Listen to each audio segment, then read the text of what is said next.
मंगो दुआ के शाला इंजदा नसीब होवे।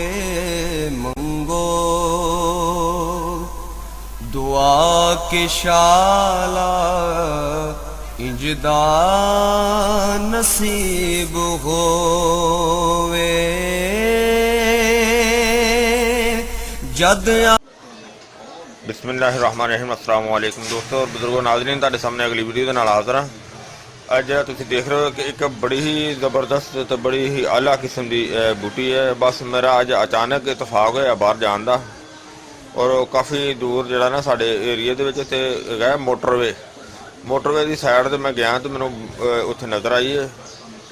वैसे तो एक इहदे बिल्कुल मुशाबा एक होर बूटी हुंदी है जिहड़ी कि ओह ते आम पाई जाती है, लेकिन यह जी असल में अफसन-तीन है। इसका नाम अफसन-तीन है और इसका नाम जड़ा है होर इनू मुख्तलिफ नामों तो भी पुकारिया जाता है, यानी कि फारसी दे विच इनू मुर्दा भी कहा जाता है, और इस तो अलावा होर भी काफ़ी इसका नागमनी भी इनू कहा जाता है। मुख्तलिफ ज़बानों के विच इसका नाम है। और देखा तुसी कि एक देखो एक घास की मानंद हैगी है बूटी, और इहदे बड़े ही कमाल दे बड़े ज़बरदस्त फायदे ने। और ये जो फुल तुसी देख रहे हो ये पीले फुल दे विच भी है, और इस तो थोड़ा जिहा वाइट फुल दे विच भी हुंदी है, और इहदा फुल जिहड़ा है बाबूने दे फुल दे मशाबा है। और ये है तो सब्जी माइल है, क्योंकि इनके पत्ते और फुल दोवें और नरम टहनियाँ जड़ियाँ ने ये दुआ दे विच इस्तेमाल होंदियां ने, और इनका बहुत ही अच्छा तो बड़ा आला फायदा है।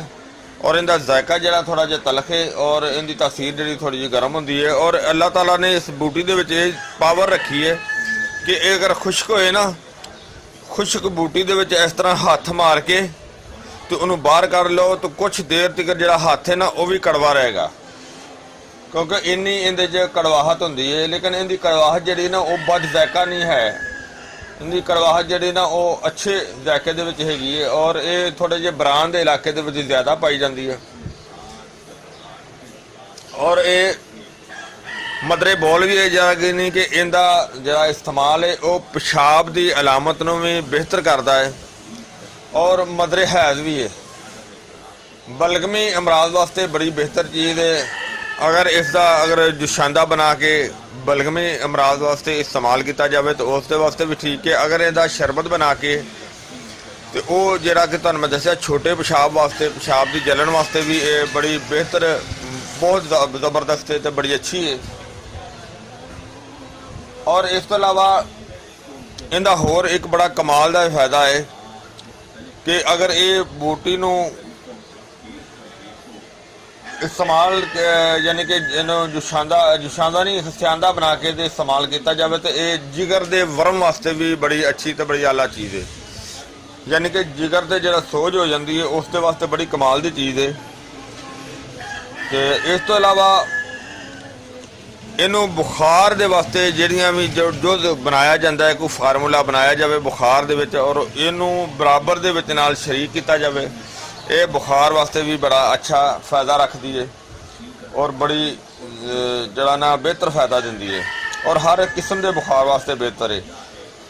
और इसका होर ये फ़ायदा है जनाब, ये पेट के कीड़ियां वास्ते बेहतर है, यानी कि पेट के कीड़ियां को ख़त्म करती है, मारती है और मार के खारिज करती है। देखो अल्लाह सोने की ज़ात ने एक बूटी में किन्ने ज़्यादा कमाल रखे ने। और मजीद इस तो इलावा ये कि इनका अगर जुशांदा सिर्फ इनू काढ़ के पीता जाए तो ये भुख भी वधाती है, इहदे नाल भुख ज़्यादा लगती है, यानी कि मैदे की बहुत ज़बरदस्त इसलाह करती है। तो और इस इस्तेमाल करने नाल जिस्म जरा ना वो खुलता है।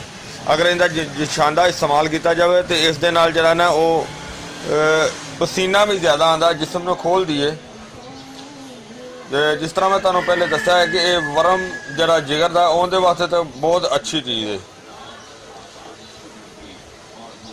अगर इसनूं ਇੰਨੀਆਂ ਫੁੱਲ ਔਰ ਇਹਦੇ ਪੱਤੇ ਕੁਝ ਮਕਦਾਰ ਦੇ ਵਿੱਚ ਲੈ ਕੇ ਤੇ ਉਹਨੂੰ ਤੁਸੀਂ ਅਗਰ ਬਦਾਮ ਰੋਗਨ ਦੇ ਵਿੱਚ ਜਲਾ ਕੇ ਤੇ ਉਹਨੂੰ ਇਸਤੇਮਾਲ ਕੀਤਾ ਜਾਵੇ ਕੰਨ ਦਰਦ ਵਾਸਤੇ, ਤੇ ਉਹਦੇ ਵਾਸਤੇ ਵੀ ਬੜੀ ਅੱਛੀ ਆਲਾ ਚੀਜ਼ ਹੈ। ਯਾਨੀ ਕਿ ਕੰਨ ਦੀ ਦਰਦ ਵਾਸਤੇ ਵੀ ਸਹੀ ਹੈ, ਕੰਨ ਦੀ ਸੋਜਨ ਵਾਸਤੇ ਵੀ ਸਹੀ ਹੈ, ਤੇ ਬੜੀ ਅੱਛੀ ਆਲਾ ਚੀਜ਼ ਹੈ। ਇਸ ਤੋਂ ਇਲਾਵਾ ਹੋਰ ਇਹਦੇ ਬੜੇ ਕਮਾਲ ਦੇ ਫਾਇਦੇ ਨੇ। ਉਹ ਇਹ ਨੇ ਕਿ ਇਹਨੂੰ ਅਗਰ ਰੱਖਿਆ ਜਾਵੇ ਕੱਪੜਿਆਂ ਦੇ ਵਿੱਚ ਤੇ ਕੱਪੜਿਆਂ ਵਿੱਚ ਕੀੜਾ ਨਹੀਂ ਲੱਗੇਗਾ। ਅਗਰ ਇਸ ਦੀ ਧੂਣੀ ਦਿੱਤੀ ਜਾਵੇ ਤੇ ਇਸ ਦੇ ਨਾਲ ਕੀੜੇ ਮਕੌੜੇ ਜਿਹੜੇ ਨੇ ਉਹ ਵੀ ਘਰੋਂ ਖਤਮ ਹੋ ਜਾਂਦੇ ਨੇ, ਨੱਸ ਜਾਂਦੇ ਨੇ। ਅੱਲਾਹ ਸੋਨੇ ਦੀ ਜ਼ਾਤ ਨੇ ਦੇਖੋ ਇਸ ਬੂਟੀ ਦੇ ਵਿੱਚ ਕਿੰਨੀ ਜ਼ਿਆਦਾ ਤਾਕਤ ਰੱਖੀ ਹੈ। ਬਲਕਿ ਬੂਟੀ ਦਾ ਕੋਈ ਵੀ ਐਸੀ ਅੱਲਾਹ ਤਾਲਾ ਦੀ ਜ਼ਾਤ ਨੇ ਬੇਕਾਰ ਚੀਜ਼ ਨਹੀਂ ਪੈਦਾ ਕੀਤੀ।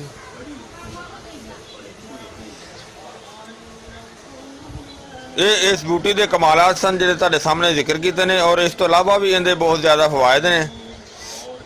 ਮਜ਼ੀਦ ਹੈ ਕਿ ਇਨਸ਼ਾਅੱਲਾ ਇਹ ਵੀਡੀਓ ਤੁਹਾਨੂੰ ਅੱਛੀ ਲੱਗੀ ਹੋਵੇਗੀ। ਇਹਨੂੰ ਤੁਸੀਂ ਲਾਈਕ ਕਰਿਓ, ਸ਼ੇਅਰ ਕਰਿਓ, ਸਬਸਕ੍ਰਾइब करना बिल्कुल नहीं भूलना। इंशाल्लाह अगली वीडियो में फिर मिलेंगे। इजाज़त, अल्लाह हाफिज़, अस्सलाम वालेकुम रहमतुल्लाहि व बरकातुहू।